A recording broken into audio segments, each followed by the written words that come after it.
Morning students, मैं Rajendra Prasad Surya world school के YouTube channel पर आपका हार्दिक अभिनंदन करता हूं। स्टूडेंट्स, आज मैं आपके लिए लेके आया हूं कक्षा 9 की गणित का चैप्टर है 6.2 लाइन्स एंड एंगल्स। ठीक है, इसके भी कुछ क्वेश्चंस हम ऑलरेडी कर चुके हैं। तो आज का पहला क्वेश्चन है, आकृति में x और y के मान ज्ञात कीजिए और फिर दर्शाइए कि क्या AB is parallel to CD है। डायग्राम हमें इस प्रकार का दे रखा है। ठीक है, तो सबसे पहले यहाँ देखिए, पहले हम ज्ञात करना चाहेंगे x और y के मान। ठीक है, x और y। यहाँ देखिए, आपको ये बताया गया था कि यदि दो लाइनें एक दूसरे को इंटरसेक्ट करें तो वहां पर देखिए, यहाँ ये कोण और ये कोण, ये एक स्ट्रेट लाइन है, ये एक अलग से लाइन इस पॉइंट पर स्टैंड कर रही है। ये जो दोनों एंगल्स हैं, इनका जो सम है वो 180 होना चाहिए रेखिक कोण युग्म के थ्रू। ठीक है, तो यहाँ क्या लिख देंगे आप? सबसे पहले क्या लिखेंगे? x + 50 = 180। कारण लिख देंगे रेखिक कोण युग्म। ठीक है, इंग्लिश में linear pair of angles. Okay, ठीक है, ये हो जाएगा। अब x की वैल्यू कितनी आ जाए? 180 - 50 घटाने पर कितना आ गया? 130। x = ठीक है। ऐसे ही यहां यदि आप देखते हैं तो ये दोनों लाइनें इंटरसेक्ट कर रही हैं, तो ये जो एंगल्स हैं ये अपोजिट एंगल्स शीर्षाभिमुख कोण है। ठीक है, तो क्या आ जाएगा यहाँ? y = कितना आ जाए? y = 130 आ जाए। ऑलरेडी क्यों आ गया? ये शीर्षाभिमुख कोण। ठीक है, यानी वर्टिकली अपोजिट।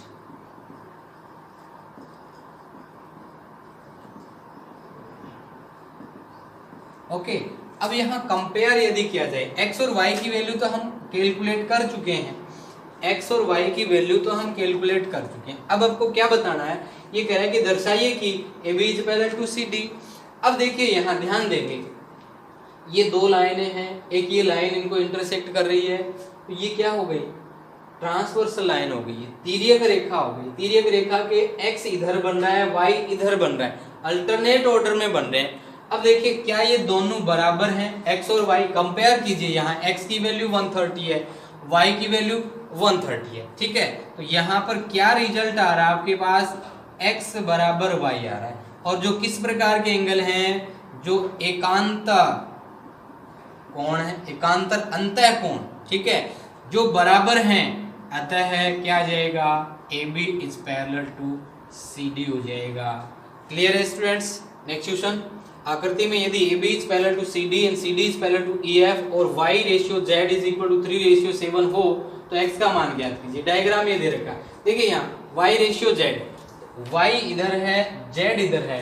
अब देखिए, इनमें वैसे कोई रिलेशन नहीं हुआ, अभी कोई रिलेशन नहीं है, लेकिन यहाँ यदि देखा जाए, ये y है तो इधर ये जो है ये एंगल ये, ठीक है, ये भी क्या हो जाएगा?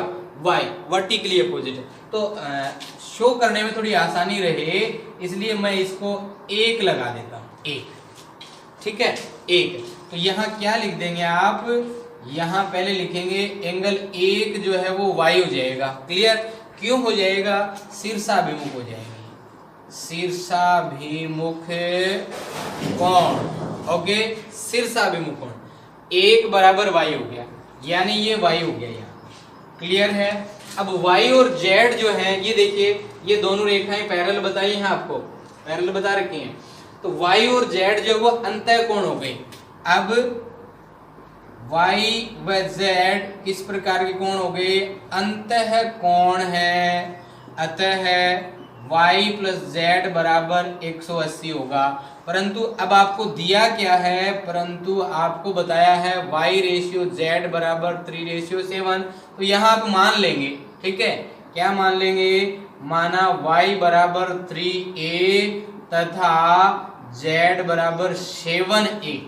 जो रेशियो दिया गया उसी रेशियो के अकॉर्डिंग मान लेंगे। अतः अब क्या आ जाएगा? y की जगह रख देंगे 3a + z की जगह रख देंगे 7a, बराबर हो गया 180। अब 3a और 7a कितना हो गया 10a is equal to 180, then a is equal to 180 by 10 यानी कितना 18, a की वैल्यू 18 आई। अब मान किसका चाहिए आपको, x का मान चाहिए, ठीक है। a की वैल्यू 18 आ गई तो z की वैल्यू कितनी हो जाएगी, z is equal to 7a है। अब z की वैल्यू कितनी, z है 7a यानी 7 इंटू a की वैल्यू कितनी 18 और मल्टीप्लाई करने पर कितना आ जाए 7 8 56, 5 7 1 7 5 12, 126 डिग्री z की वैल्यू।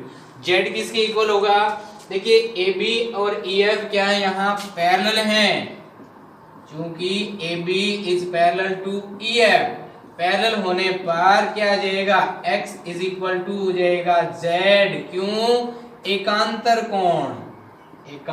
कोण हो जाएंगे। अतः है x का मान कितना आ जाएगा, जितना z का है कितना 126 डिग्री। ओके स्टूडेंट्स, अगला क्वेश्चन है स्टूडेंट्स, आकृति में यदि AB is parallel to CD, EF is parallel to CD और एंगल GED 126 डिग्री है तो एंगल AGE, एंगल GEF और एंगल FGE ज्ञात कीजिए। ये डायग्राम आपको दिया गया है, ध्यान से देखिए। GED एंगल दे रखा है 126, GED ये कंप्लीट एंगल जो है ये 126 डिग्री है। आपको AB और CD जो है पैरेलल बताइए हैं, क्या लिखेंगे यहाँ AB is parallel to CD, AB और CD पैरेलल है। यदि आप GE को ट्रांसवर्सल माने, यदि GE तिर्यक रेखा हो तो यहाँ पर क्या आ जाएगा एंगल AGE जो है AGE ये किसके बराबर हो जाएगा, एंगल GED के बराबर हो जाएगा, एंगल GED के बराबर हो जाएगा। क्लियर है, क्यों ये एकांतर कोण होंगे भाई, एकांतर कोण। अब चूंकि GED का मान आपको दे रखा है इसलिए एंगल AGE जो है कितना आ जाए 126 डिग्री, 126 डिग्री। क्लियर, एक कोण तो हो गया आपके पास AGE।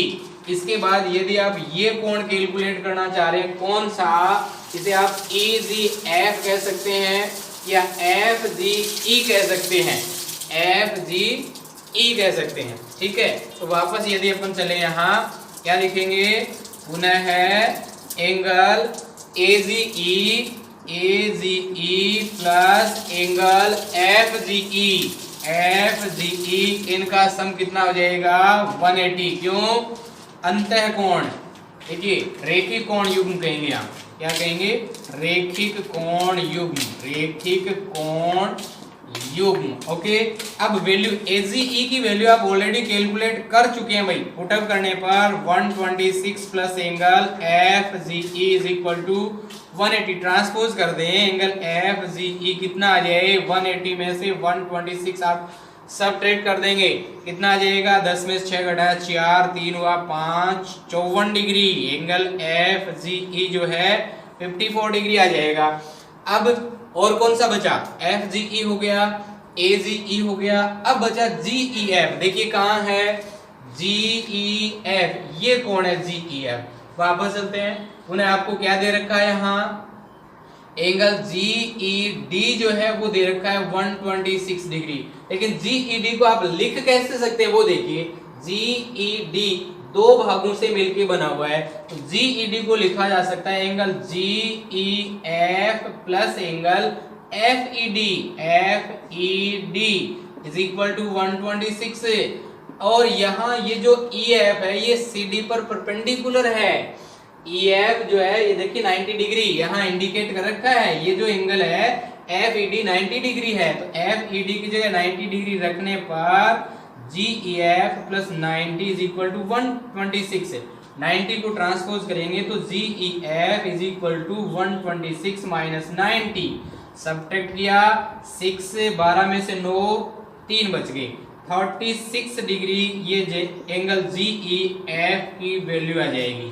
ठीक है स्टूडेंट्स, ये था क्लास 9th का आज का वीडियो। तो स्टूडेंट्स वीडियो को लाइक कर देंगे और अधिक से अधिक अपने फ्रेंड अपने फ्रेंड सर्किल जो है उसमें शेयर कर देंगे और अपने चैनल को ज़रूर सब्सक्राइब कर लेंगे ताकि आगे आने वाली वीडियोस के नोटिफिकेशन आपको टाइम टू टाइम मिलते रहें।